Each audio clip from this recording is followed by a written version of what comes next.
Hi, it's Bumbleberry. So you all have requested it. We are back with Seduce Me Too. And I see different colors. Oh geez, I wonder who they could be standing for. What was Erik? Was he red? I think he was red. Hold on there! Before you start the game, I need to ask you a few things. Don't want you getting lost now. Okay. First of all, have you read the first story, Seduce Me the Otome? Like, seriously read it? Yes. No skimming, no pretending to read it. No. It's okay if you haven't, but there are a lot of things in this game that you won't understand unless you fully experienced and understood that story first. Wait a second, Kay is the lady who owned the cafe in the last game, right? I think so. I know what I'm doing, Kay. You better back off. Now that we've adjusted that audio, I've read everything. Okay. Awesome. Next question. You do know this is Erik's route, right? Yes, Erik! You know, Erik, the second oldest incubus that calls you princess and is seductive and stuff. Sure. I will know that now. Awesome. All right then. Erik's a nice guy once you see under his Playboy mask. I'm so excited. I love Erik. Okay. Anyway, I have one last question for you. Some people like hearing the trigger warnings before they start games, while others don't really care and just want to play. I'm the second It's cool one. either way, but do you want to know about some of the content listed in the game? No. I'm good. You guys, there's sexy time in this and reference to violence. Okay, good job.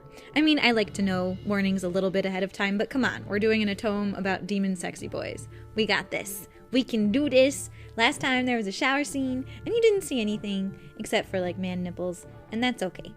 I'm good. All right then. Oh, just so you know, though, anytime you have the choice to have sex, you can totally say no and still get the good endings. Consent is very important, regardless of who you are. Yes, I know, and I like that about this game. I think that should be everything. All right. Phew, that took a while. It didn't take that long. You forgot something. Oh, you got a makeover, and you're very naked. Huh? What did I forget? You forgot about the disclaimer. Oh, disclaimer? crap! Oh, how could I have forgotten about that? I don't know. It's fine, I'll take care of it. This game was produced by Michaela Laws using the Ren'Py visual novel engine. We truly hope you enjoy this story. Thank you for creating more, Michaela. Thanks, Diana. Now, don't you have a war to go fight? I do. I just wanted to make sure everything was in order before the story began. I'll take my leave now. Thanks, Okay. Di. Okay. I'm Do sorry. not call me Di.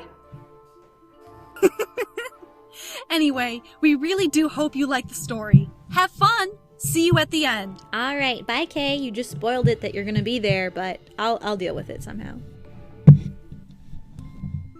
Okay. Also, sorry if the mic sounds funny. I am just kind of doing it in my lap this time. I'm trying a different thing. Also, if you keep seeing different, like, what's it called? What are they called? Achievements? Yes, that's because I have to move my screen so you don't see those anymore. A sweet lullaby, one you would hear as you were rocked in your mother's arms as a child. I could not help but adore such melodies with every ounce of my being, smiling whenever one would play for me. It was only fitting that I would enjoy my dreams with the sound of one playing in my head. My slumber was calm and peaceful as a sweet tune echoed in the abyss of my subconscious. I didn't know why, but I relished the tune that night. Strange, really, how a melody could calm any storm running through your heart. My storm was my engagement to Erik, my demon soulmate. Yes, he was my soulmate, my prince. At the same time, he was indeed a demon. I adored him with every ounce of my being, and I was about to be married to him in the weeks ahead. I couldn't have been more nervous and excited about the whole ordeal. Still, the lullaby that floated in my dreams kept me calm and at peace. I wondered if the same music could soothe an actual child. Holy smokes, that's a demon child. You can tell by those echoes. I slowly opened my eyes and awakened from my slumber. My eyes focused on the ceiling as I tried to figure out what that sound was. Was it part of my dream? It was effective enough to wake me up. I rose from the bed, looking around the main room in confusion. Why had I heard a child laugh, and how did it wake me up? It was strange to say, at the very least, a child's voice. However, before I could contemplate about it further, a slight dip in the bed to my side made me gasp softly in surprise. I looked to my side to see Erik still sound asleep beside me. Yay! He looked so peaceful and happy, like he was absorbed in a joyful dream of his own. I couldn't help but smile at the sight before leaning down and kissing his forehead. Mwah! He shifted slightly, mumbling my name. Yeah, I'll be Mika, whatever. I giggled softly. He was just too adorable for words. I truly loved him with all of my heart. I love you. Still, despite wanting to stay in bed a little longer with the man of my dreams, the child's laughter ushered me to slowly creep out of bed and leave the room to find out where it had come from. Turning on the lights in the lobby, I looked around the main part of the mansion to figure out where the laughter had come from. You wouldn't wake up your demon boyfriend when there's a strange voice. Come on. You are creepy. I heard the laughter trail off as if the voice itself was moving and guiding me to where it wanted me to go. I maintained pursuit, not wanting to lose track of it. Any normal person would have been creeped out. I, however, was brave enough to figure out what was going on by myself. I was led to my grandfather's office. It was his place of work as well as his sanctuary for his magic study.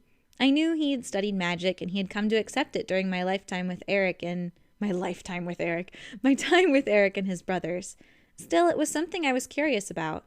The lights were on, but the laughter seemed to have faded away as I entered the room. Was I not in the right place?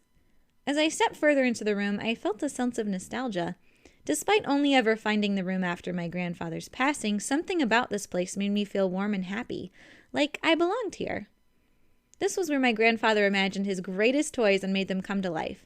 It was here where he studied endlessly about the demon world and demon magic. I felt like I was stepping into a museum of history. Thinking about it, I began to wonder what my grandfather would think if he knew I was going to marry one of the incubi he had brought into the human world. I knew he had been the one to do it.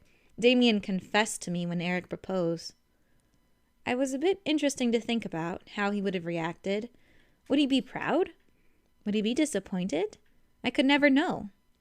I was broken out of my thoughts, however, as I heard the click of a lock unlatching and the echo through the room. Oh, one of the drawers did it? Why did it unlock on its own? I was a little nervous as to why it had done that. Hello, open it, of course.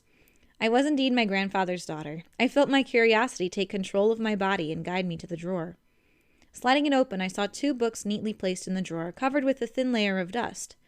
One was obviously my grandfather's magic book, and the other must have been his journal. I lifted both up and examined them, gingerly wiping the dust off of them. I wanted to read a bit more about each of them, but I wasn't sure which one to open first.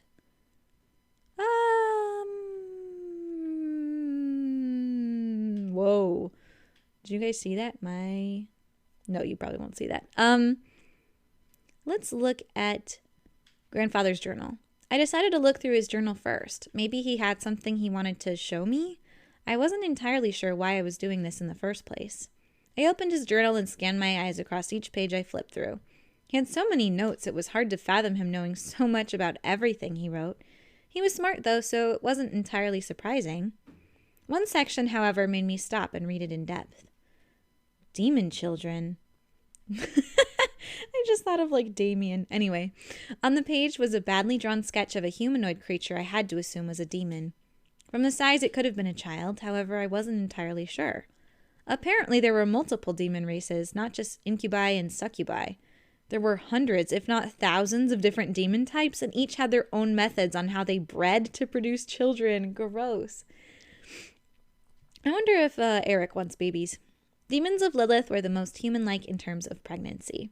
They bear the child for a set amount of time after, and then delivery, paired with magic, was seamless and painless. What?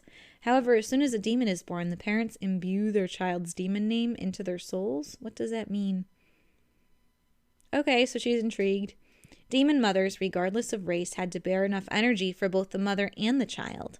This, along with a host of other reasons, were why females were the dominant gender in the Abyssal Planes, which is the demon realm for those of you who cannot remember from the first game.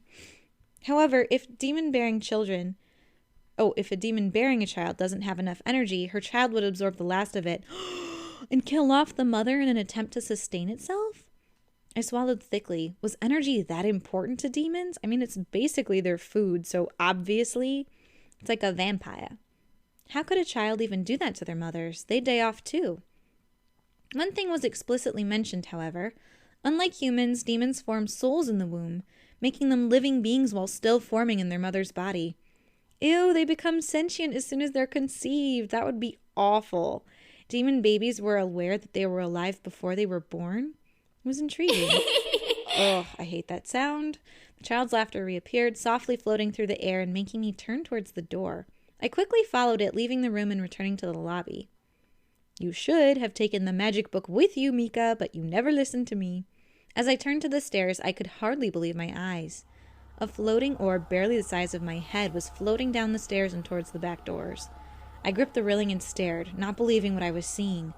Was this really happening? What was it even? One moment, my friends. Okay, so I have no idea what this is. It seemed to want me to follow it. Was this a game? It led me to the backyard where it simply floated in the air near the gazebo. I stayed by the doorway, unsure of actually stepping out of the house to meet with it. It didn't move. Oops. Hello? Hi. Okay then. The orb gently spun it around itself in a circle, almost like a happy child. For some reason, it made me feel really happy seeing it, despite it being a simple floating orb. It seemed friendly enough, so I stepped down into the backyard and slowly made my way towards it. Great idea, Mika. Go join the floating baby child. It gently bobbed up and down as if it was waiting for me to approach. I stopped a couple feet away from it, not wanting to get too close in case it was a trick. Wake up, Erik. Hello. Hi. What's your name? My name... Oh, it's Mika. Wow. That's a pretty name. Isn't it, though? Thank you. Who are you? Oh, I'm no one. I don't have a name. You don't have a name? No. I wasn't able to get one. But that's okay. I'll get one soon.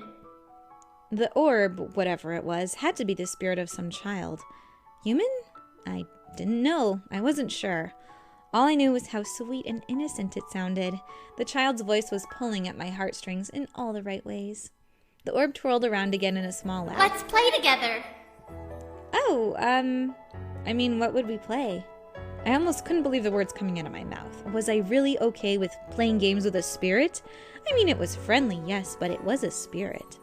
What was I doing in the middle of the night with it was another question I let go of and fade away into my head as I stared at the orb. My heart felt fuzzy and warm enough to ignore the doubt niggling at my brain. The orb dipped and spun around my body, making me giggle and try to follow it. Just keep swimming.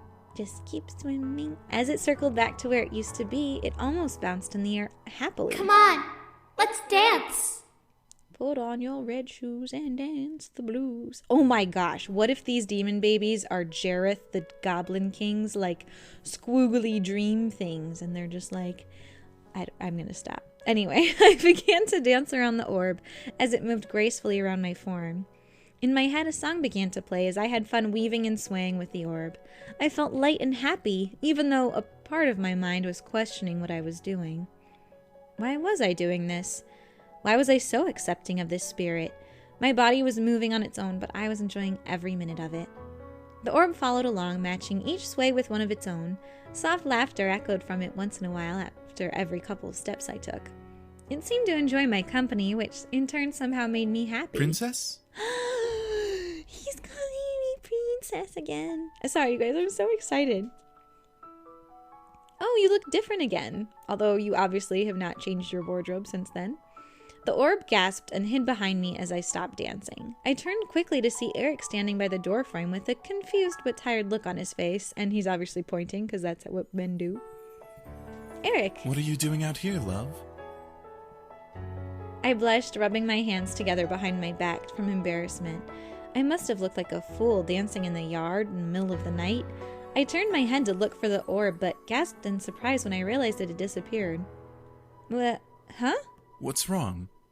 I was beyond lost and confused. What was happening? What had just happened? I turned back to Erik to see him walking towards me. I crossed my arms, realizing how cold the night air was, and smiled meekly at Erik. I just wanted to get some fresh air. That's all. While dancing by yourself? Why are you lying to him? I stared at Erik, not sure of what he meant. If he was watching, he would have seen the spirit dancing with me. Tell him. You didn't see the orb that was dancing with me? Huh? Orb? Erik raised an eyebrow, obviously not understanding what I meant. Did he really not see it? It's true, there was a spirit here that looked like an orb, and I was dancing with it. Not by myself. I knew I wasn't making sense. He didn't seem to believe me. Still, I didn't want to lie to him. He was going to be my husband soon, so we had to trust each other. If my reason sounded stupid, fine, but at least it was the truth. Erik finally smiled and reached towards me before patting my head. Did you have fun then? That's all you have to say, given our history? Wait, did he really believe me? I wasn't entirely sure if he did, but from the look he gave me, he was willing to accept my answer either way. Erik gently reached out and took one of my hands, placing his other hand on my waist. I looked up at him to see his lips curve into a small, playful smirk. Would you mind if I dance with you then, princess? Oh, I would love it, thank you.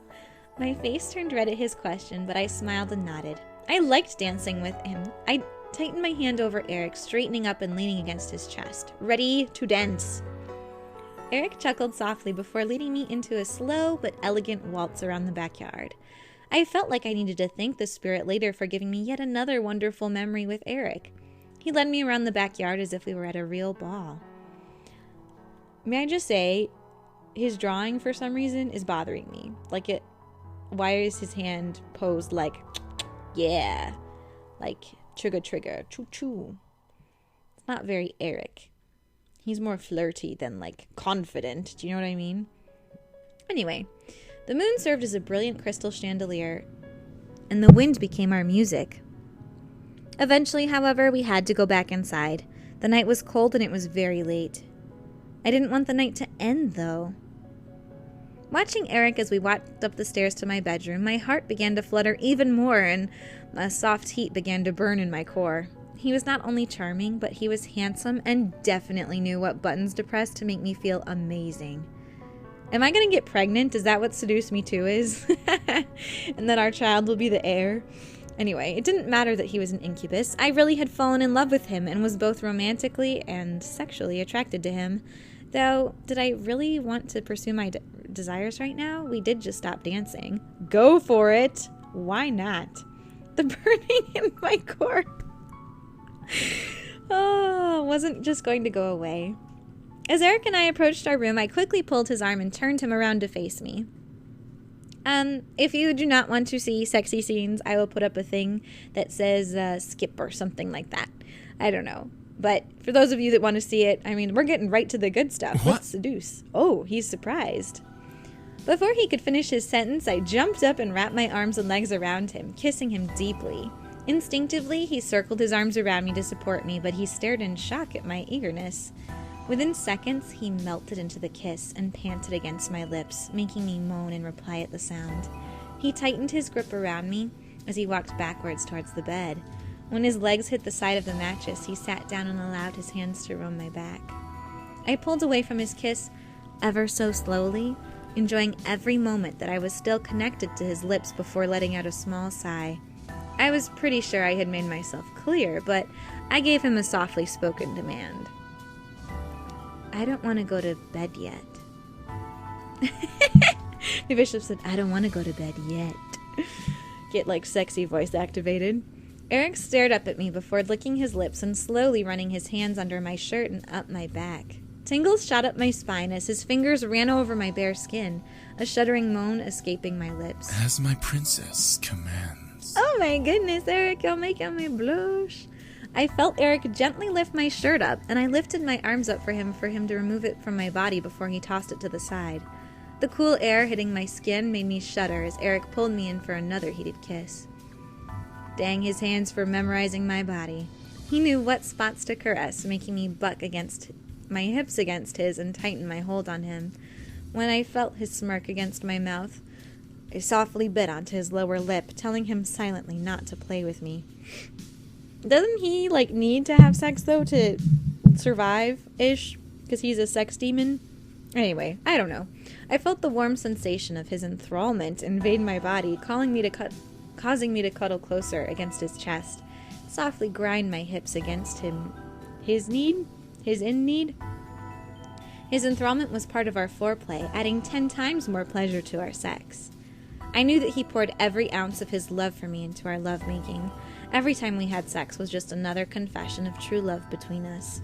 It wasn't just to feed hunger and desire, it became one of the many ways we showed love to each other. It was only a benefit that he was an incubus, a natural master of sex. Oh my gosh! Every touch made me tremble, and every kiss on my skin made me swoon and melt in his arms. He knew how to make me moan, how to make me crave him, how to make me shiver with ecstasy. I had been surprised to learn that I was his first, and his only, with how talented he was. Soon it wasn't just my shirt that was removed from my body. Every article of clothing he and I wore ended up scattered throughout the room, unnoticed and uncared for. The only thing we cared about was each other and the pleasure we gave each other on our bed. We made sweet and passionate love, rocking to the rhythms of our hearts and our desire for each other. Every moan I made, he matched it in kind. Every breath I took, Erik found a way to make it heavier and hotter. My nails and fingers dug into his shoulders and back in pure ecstasy as he continued to drive into me over and over with his passion and love, pulling me higher and higher towards my limit. I could only tighten my legs around him, pull him to more heated kisses, moan against his lips in desire. When we both apexed, it was a blissful and fiery ride towards a peaceful and loving wave crashing over both of our bodies. Lost in my pleasure, I could only cuddle into Erik's arms as he wrapped them around and pulled me into his chest. His feather-like kisses peppered over my forehead, making me smile. Good night, my princess. I love you. Aw, Erik. I want to just snuggle my boyfriend now. I love you too, Erik. I could only close my eyes and relish the warmth Erik gave me as I let my mind escape into dreamland. To my surprise, the child didn't return. I was a bit saddened, but I didn't let my thoughts linger on it any longer. I had a peaceful dream in which Erik wrapped around me all through the remainder of the night. As the morning came, however, the other incubi essentially kidnapped their brother. Despite my minor protests, knowing that we had work to do on the wedding, the brothers were relentless. We're just stealing him for a bit. We'll return him later. What happened to their faces? Is this a totally different art style? Like, what on earth? They look more like sketches, like the lines are a lot thinner. I mean, this is a Kickstarter game, and the first one was free. Is it weird to say that I think the first game had a lot higher quality of artwork? Maybe it's just a different style. I don't know. What do you guys think? And what happened to Sam's sleeves? Did he ever have sleeves before? And Damien looks totally different. Like, he looks shorter and, like, younger. What is happening? I don't understand. And look, oh my gosh. What's his face? The smart one. What's his name? Not Sam. How could I forget his name? It doesn't matter. James. He has like a scoop neck going on. What? What are your initial reactions to this? I don't know how I feel. But we have to... Everything will be alright. You can finish working on your dress while we keep him out of the house. I mean, yeah, but... You could survive a day without your love slave. You're marrying him, after all. It's not like he'll be gone forever. Look at his face. Your sass is unbelievable, Sam. Everything will be all right, princess, I promise. As soon as we're done with whatever they want to do, then I'll come straight home. There better not be strippers. Okay, I love you. I could barely make out him saying I love you too as he was dragged away by his brothers. As the front door closed, I could hear Erik begging, oh no, being thrown over someone's shoulder, probably Sam's. I sighed before looking around the mansion. Since I was indeed alone, I had the chance to try and find that spirit again. Why had it run away the first time? I quickly rushed to the backyard, looking around it. It was much brighter, yes, but perhaps the spirit was still there? Despite not being able to find it, I scoured the entire mansion in hopes of meeting the orb again. It almost became a game of hide and seek, only I didn't know if the orb was hiding or was gone. After a straight hour of looking around, I gave up. The orb was nowhere to be found, and I was certain I wouldn't meet it again. I could only let out a sigh at the thought, but I shook my head to forget about it. It had given me a small moment with my love, so I was grateful. I went back to my room and flopped on my bed, not really sure what to do. I could have organized what I was going to wear with my dress, but I really didn't want to pull out my dress from the garment bag. Have I been secretly good at making dresses this whole time, and we just never explored it in the first game? I feel like, what's-her-face, my friend Naomi should make the cake. And who was my other friend? I can't remember. The one who was like in the mafia secretly or something. She could be security detail. Or no, she was good at video games, so she could provide the entertainment. Yeah. Staring at the ceiling, I felt my eyelids getting slowly heavier, and I was letting my sudden drowsiness take a hold of me. What was happening? Why did I feel like sleeping? It was close to noon, or was it past noon? I suddenly couldn't remember anymore. I allowed myself to fall asleep, blaming the search and the wedding stress that lingered in my mind for tiring me out. My body floated in the darkness, met once again by a soft and peaceful lullaby. The nap was perfect, and I definitely deserved it. My body felt comfortable, and my thoughts were lulled against a quiet hum that accompanied the lullaby in the air. The only thing that would have made it better was Erik. As if my dream wanted to please me, an image of Erik appeared in my mind. He pulled his heart-pulling smirk at me, and I felt myself become warm and fuzzy just from his gaze. As he floated over to me, I became entranced in his eyes. My voice wouldn't come out, despite me wanting to say his name, but I wrapped my arms around his neck and pulled him close to me. He leaned into my embrace, ghosting his lips over mine teasingly. Was Dream Erik trying to seduce me in my own dreams? I pressed forward, wanting to kiss him. We both didn't make a sound, but to let our kiss relay our love for each other between our lips. My heart pounded in my chest as he wrapped his arms around my waist and pulled me even closer to him. It was strange. He felt so real in my arms. I combed my fingers through his hair, feeling the pink copper strands on the top of his head. Yet this was a dream. I knew it was a dream. His arms gently ran along my back and waist, not daring to go below it, but making wonderful shivers run up my spine with each stroke. I really liked this dream and tightened my hold on Erik, letting him know that I enjoyed his touch. Erik eventually pulled away from the kiss and smiled down at me, running a hand over my hair and caressing my cheek. I stared up at him lovingly, feeling a soft swell in my lips from the kiss we had shared. What I didn't expect was him slowly leaning down and planting a soft kiss over my chest, just over where my heart was.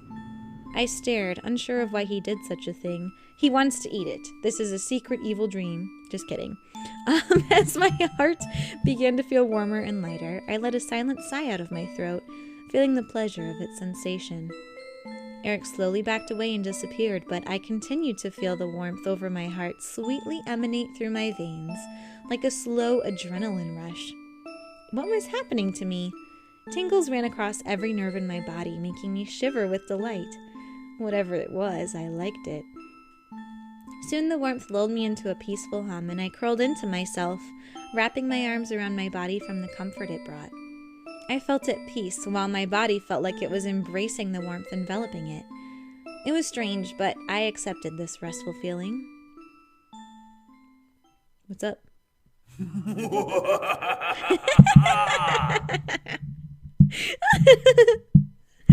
Oh, that was a wonderful evil laugh. From the darkness, dark laughter invaded the air, breaking the lullaby and making a sudden cold feeling wash over my skin. Before I could react, however, a large and deep pain invaded my chest, almost like a sword stabbing all the way through my body. I probably shouldn't be smiling during this part, but whatever. I could not see anything of the sword as I looked down at my chest, but my hands tightened over where the pain had erupted from. What was happening? I coughed, feeling blood splash out of my mouth and drip down my lips. I gasped for air, disgusted by the coppery taste in my mouth, but I was unable to break out of the illusion. I needed to wake up. The stabbing pain ripped through my insides as if the invisible blade in my chest unsheathed itself from my torso. I felt a second stab through my stomach, more blood gushing from my mouth. Someone help me! 2 exclamation points. I felt my body slowly start to shut down. Was I dying in my own dream? Why couldn't I wake up? Cold waves ran through my nerves, numbing my body as if I was indeed slowly dying. As blood dripped from my chin, I felt lightheaded in the darkness. But an almost violent shake broke me from my dream, forcing me to physically open my eyes. Princess! Whoa. Hello, Erik. I gasped for air, no longer able to taste blood or feel pain. I was back in my room. Yay! Staring at Eric's concerned face as he held my shoulders. I shuddered from the experience, unable to forget the feeling of being stabbed in my own dream. Erik, however, had saved me. Love, what happened? You were thrashing around and... I didn't let him finish. I grabbed him and slammed myself into his chest, happy to no longer be trapped in the dream and thankful that he woke me from it.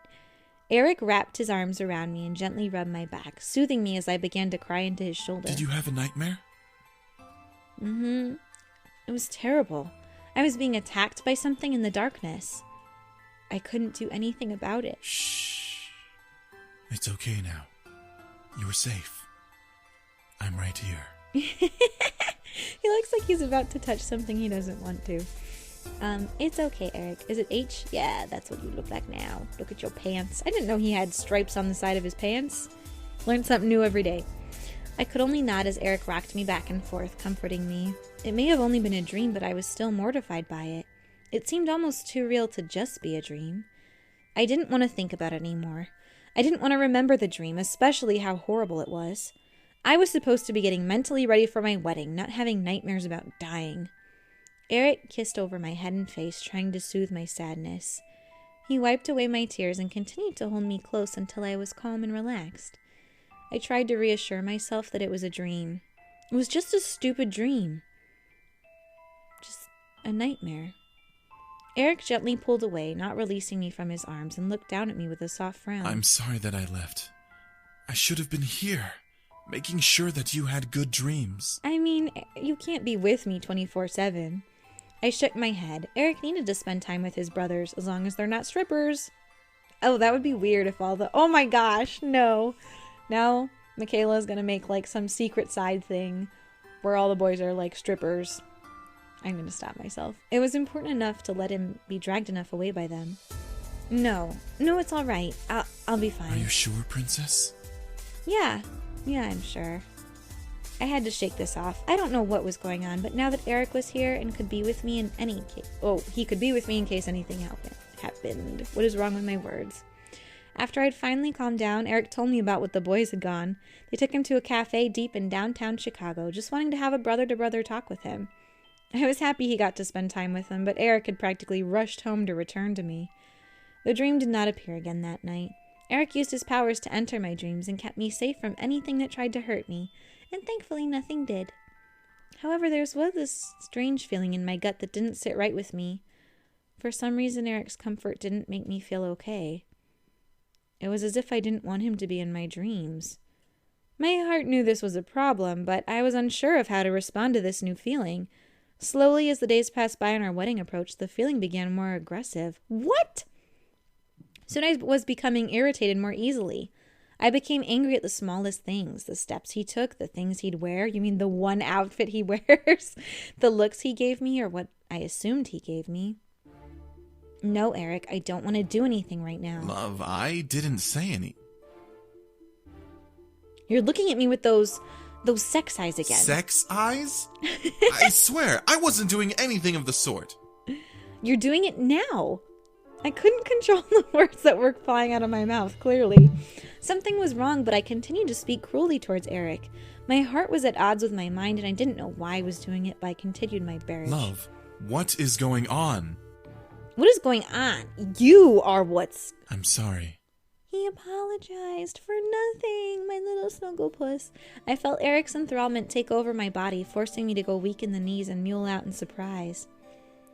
My mind stopped thinking about attacking Erik, and my heart felt entirely relieved that the urge was gone. Erik gently wrapped his arms around me, being sure to keep his arms around my shoulders, and rocked with me, trying to calm me down. Love, are you having doubts? No, I'm not. I don't know what I... You swear you're not having doubts about us? I'm possessed. I don't know if that counts as doubts. I promise. I was able to speak the truth under his spell. It was strange. It was like I was under a curse when I wasn't under his enthrallment. Just somehow despising every little thing Erik did, yet I knew it wasn't true. I loved everything about him, but my mind wouldn't agree. I gripped Erik's shirt, wanting to stay close and show my true feelings for him. Listen to me, okay? I love you so much. If you have any doubts on us getting married, then please just tell me. I don't know what's going on in your beautiful head. Aw. I love you too. I really, really do. I don't know what's happening to me. It made no sense. Why did I despise Erik yet love him? My mind, heart, and body were at odds with each other, and I wasn't sure what to do. This went on all the way until our wedding day. Somehow Erik managed to deal with me the entire time, enthralling me when things became rough to keep me calm. The other incubi tried to decipher what was going on with me, but none of them could figure it out. I was going to marry Erik, and then I was going to figure out what was wrong with me. I knew I still loved him with every inch of my heart, mind, body, and soul, so feeling disdain like this was not natural for me. Why are you still planning on getting married? Fix whatever's possessed you first. I had asked Erik to place me under an enthrallment for our wedding in case I lashed out again. He reluctantly agreed and stayed with me the morning of our wedding day. I was supposed to dress alone and by myself, but I needed Erik to keep me in check. I felt ridiculously warm and fuzzy as I stood in the bathroom, having come out of a hot shower with Erik. Do you guys remember this room last time? I remember it. Anyway, we didn't do anything together, but he remained close enough to keep me enthralled and remain energized enough to maintain the enthrallment. Erik gently ran my brush through the strands of my hair, being as sweet and caring as he always was towards me. Because of the enthrallment, I felt each stroke and derived so much pleasure from his brushing. It was hard not to moan. Well, love, today's the big day. Why is he still marrying me if I'm like a total psycho? Anyway, I'm so happy. I truly hope so. I'm the happiest man alive to be able to soon call you my wife. Huzzah! I want to be your wife. I want you to be my husband. I feel like crying. Why did I have to be enthralled to say such things? I really loved him, but somehow I couldn't bring myself to say it without him casting his spell over me. Erik looked at me through the bathroom mirror and gently smiled, believing me and placing a small kiss on my cheek. By the way, Are you using a new soap? How cute is this adorableness? Huh? I looked at Erik, unsure of what he meant. I had used the same soap I always use, so my scent shouldn't have been different. He inhaled. You smell different. I kind of like it. Am I becoming more demon-y? I blushed, not because of the enthrallment, but because I didn't know I had a different smell. Was something that off about me? It couldn't have been that drastic, right? Erik finished brushing my hair and smiled, kissing my head. All right. Time for you to get into your dress. I'm afraid that I can't join in dressing you as much as I want to. Can't see the bride in her gown before the wedding. I also have to get to the ceremony venue to get my tuxedo. However, my enthrallment should stay on you until you arrive. Yay! I tried to fight back, but Erik held up his finger. No. I promise that everything will be okay. As soon as I see you, I'll enthrall you again, and we can go through the ceremony as planned. Okay. I guess I hit that too quickly. As much as I wanted to fight it, I was thankful that Erik was willing to go through all of this just to make sure I wouldn't throw a fit, despite me not wanting to in the first place. I agreed and earned a small kiss from him, which I relished. All right. I love you. I'll see you soon. I nodded, smiling back at him before he slipped on his regular clothes and left the mansion. I felt the enthrallment on me ebb and flow through my body, so I needed to hurry and get ready before it wore off. I think we're going to leave it here, because this has been a pretty long intro episode. So we're going to get married to Erik. Heck yeah, but of course nothing ever goes as planned in this game. But I hope you are all enjoying so far. I will continue to play, and one of the reasons I actually, wasn't sure if I was going to do this game next for my playthrough was because I was like, ooh, it's $10. I know Steam usually has sales. Maybe I should wait till it's been out for a while. But I realized the developers worked so hard on this game, they deserve $10 for it. So if you are watching this and you have no intention of buying the game, that's totally fine. But if it turns out that, like me, you really do enjoy it and you kind of want to play through it, feel free to buy it. If you want to wait for it to go on sale on Steam, fine. If you want to watch all the different playthroughs with me reading it to you, I love it. Join me, leave some comments, leave some likes, show me where some good fan art is. I love it. Anyway, I'll see you guys on the next episode. It'll be a little crazy because it's a holiday week here in the US of A, so happy 4th for those of you who are celebrating. I'll see you on the next episode. Bye!